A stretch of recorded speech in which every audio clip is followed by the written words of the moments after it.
Rayalaseema Ramanna చౌదరిలో dialogue చెప్పారు,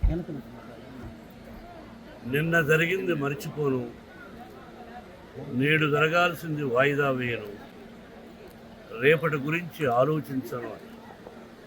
కానీ గతం గతం, నిన్న జరిగింది మర్చిపోవాలి, ఈరోజు ఏం చేయాలనుకోవాలి, రేపు ఇంతకంటే మంచి పనులు ఏం చేయాలని ఆలోచించుకోవాలి. సంక్రాంతి శుభాకాంక్షలు. నన్ను అడిగితే మా గురువు దాసనారాయణ గారు చెప్పినట్టు, అన్నయ్య చెప్పినట్టు, నందమూరి తారక రామారావు గారు, అంటే మనం చేస్తున్న వృత్తి సినిమా రంగం. మనం సినిమా ఫినిష్ చేసి రిలీజ్ చేస్తాం. మన సినిమా హిట్ అయితేనే మనకు నిజమైన పండుగ, ఎందుకంటే చేస్తున్న ప్రొఫెషన్. అలాగే ఇక్కడ సంక్రాంతి అంటే రైతు భారతదేశానికి వెన్నెముక. రైతు బాగుంటేనే మన అందరం బాగుంటుంది.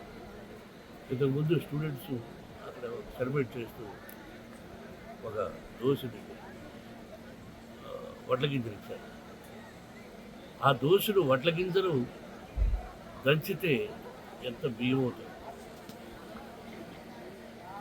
అది దోశ ఇట్టుంది, ఒక పిడికడ అవుతుంది, అర పిడికడ అవుతుంది.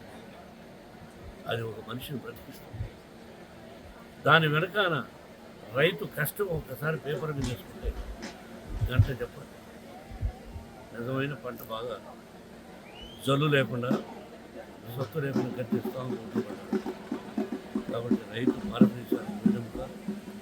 ఇది మనందరికీ పండుగ, సంక్రాంతి పండుగ. సంక్రాంతి లక్ష్మి అందరి ఇళ్లలోకి వచ్చి అందరూ సుఖ సంతోషాలతో సౌభాగ్యంగా 100 సంవత్సరాలు క్షేమంగా ఉండాలని, కరువు కాటకాలు రాకూడదని ఆ షిరిడి సాయినాథని ప్రకృతిని నూతన సంవత్సరం సంక్రాంతి శుభాకాంక్షలు. బాబు గ్రాఫిక్స్ జరుగుతున్నాయి. ఊహించినటువంటి ఒక రోజు ఆప్షన్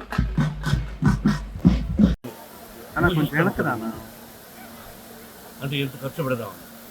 ఇది అనుకోని దానికంటే కూడా చాలా ఎక్కువ అయిపోయింది. 2 సార్లు న్యూజిలాండ్ వెళ్ళడం, ఆ తర్వాత ఇంకా మిగతా చోట్లకి వెళ్ళడం, గ్రాఫిక్స్ విపరీతంగా ఖర్చు పెట్టారు. అంటే మించిపోయింది ఖర్చు. ఒక నమ్మకం.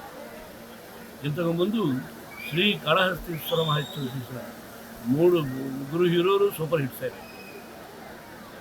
పరమేశ్వరుడు ఇప్పుడు మోసం చేయడు. నేను ఆయన వరాన పుట్టినవాడిని, నా పేరు Bhaktavatsa. Success failure is common. కానీ ఈ సినిమా అత్యద్భుతమైన విజయాన్ని సాధించాలని ప్రకృతిని వేడుకుంటూ ప్రజల ఆశీస్సులు కావాలి. ఎప్పుడా అని ఎదురు చూస్తున్నారు. ఏప్రిల్ 25 ముహూర్తం పెట్టాడు విష్ణువర్ధన్ బాబు. భగవంతుని ఆశీస్సులతో అన్నప్ప గొప్ప విజయాన్ని సాధిస్తుందని, ప్రజల ఆశీస్సులు కావాలని, అభిమానుల ఆశీస్సులు కావాలని మనసా వాచా కోరుతున్నాను.